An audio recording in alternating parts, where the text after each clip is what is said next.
Hello, my name's Parrish and I work at the University of Bristol in the School of Chemistry.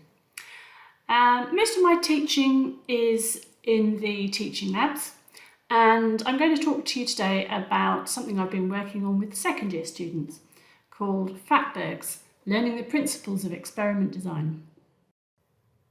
I'm going to start by asking you a question. What do you think it means to be an experienced scientist? Is it just somebody that's been working in a lab a long time? Or is it somebody that knows how to use all the techniques and all of the equipment? Well, it's possibly both of those things, but more than that, to me, an experienced scientist is somebody that has a really thorough background understanding of everything they're doing and why, so that when they encounter an unfamiliar situation or an experiment that hasn't been done before, they instinctively know what to try first. Now, before I worked at the University of Bristol, I was in the drug discovery industry working as a synthetic chemist for more than a decade, so I would count myself as a fairly experienced scientist. And yet, a lot of what I know about research, I was never formally taught. I picked it up over the years through a process of trial and error, and yet most of it's very logical and it's not complicated. And there's no reason we can't teach the principles of experiment design to undergraduate students at quite an early stage. So since I've been working at the University of Bristol, I've tried to put an emphasis on getting students to understand why they're using particular techniques and not just on the mechanics of carrying them out. And some students engage very well with that and learn that quite well, but others, they're just trying to get through the day really, and they engage in a rather more superficial level.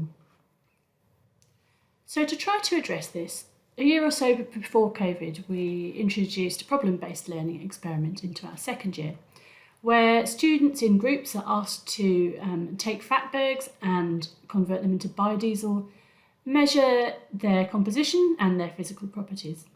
So for those of you who don't know, a Fatberg is caused when somebody pours hot oil down a drain and it solidifies on contact with cold water, and it causes all kinds of blockages and can be a real problem. So being able to convert a waste product like this into something useful like biodiesel is good for sustainability. Now, the students weren't given a procedure. They were asked to go look in the literature for some ideas and then to plan and justify their methods. And what I found was that some students were really ready for this and they found it motivating and quite stimulating. But there were some others who didn't really know where to start, and they quickly just got into the habit of doing what their other group members told them to do, and as a consequence didn't get quite so much out of it. Now, the chemistry degrees at Bristol are undergoing a process of curriculum change at the moment, and we have introduced a series of workshops alongside our second year practical unit. And as part of this, I had the opportunity to introduce some workshops on experiment design. These ran online this year, but they'll be in person from next year onwards. So let me tell you a little bit more about those. The first session we ran was about group working. So we started off by putting students in the groups, the same ones that they would be working with for the biodiesel project, and usually there was about 4 students per group. We did some icebreaker exercises, and then we got them to look at their own strengths, weaknesses and preferred working styles, and then compare those with the rest of the group, so that they could get an idea of those differences. We did a little bit about conflict resolution, and then I introduced the biodiesel project, and this was several weeks before they actually had to do it. The next week we had the first of our experiment design workshops, and this was on designing a successful reaction.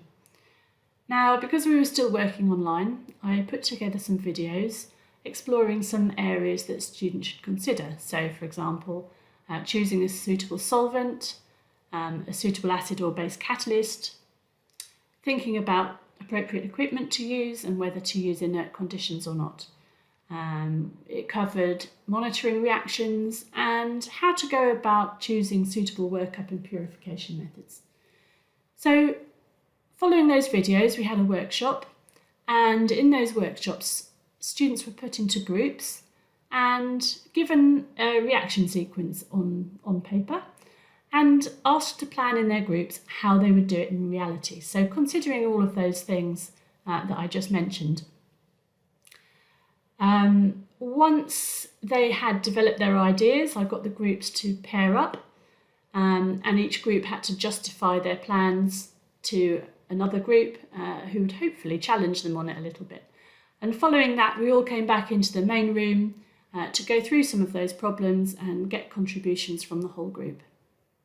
The next week we had another experiment design workshop, so this time on designing a physical chemistry experiment. And for this I borrowed an approach reported by educators at Monash University, so Yuriev, Pasal and Vaux, and the reference for their work is given on that slide. So if you'd like to know more, I'd invite you to go and have a look at that. So the article is aimed at solving written problems, but it works really well for experimental problems too. It uses a 5-step plan: understand, analyse, plan, implement and evaluate. And for my video, I use an example problem which students are very familiar with, so the Beer-Lambert law. And that was to illustrate the steps. So I can't go through them in too much detail, but if students understand a problem, then they should be able to identify a hypothesis. In the analyse stage, they should be thinking about identifying independent and dependent variables and any other variables and sources of error.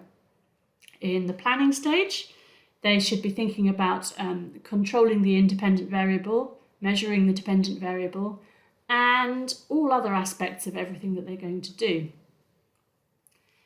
In the implementation stage, well, that's fairly self-explanatory.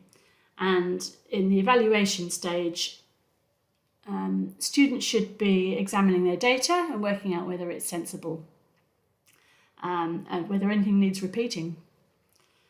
So in the workshop, we followed a similar format to before. So I put students into groups and gave each group a scenario and asked them to plan how they would approach it, and then got groups to justify their approach to another group.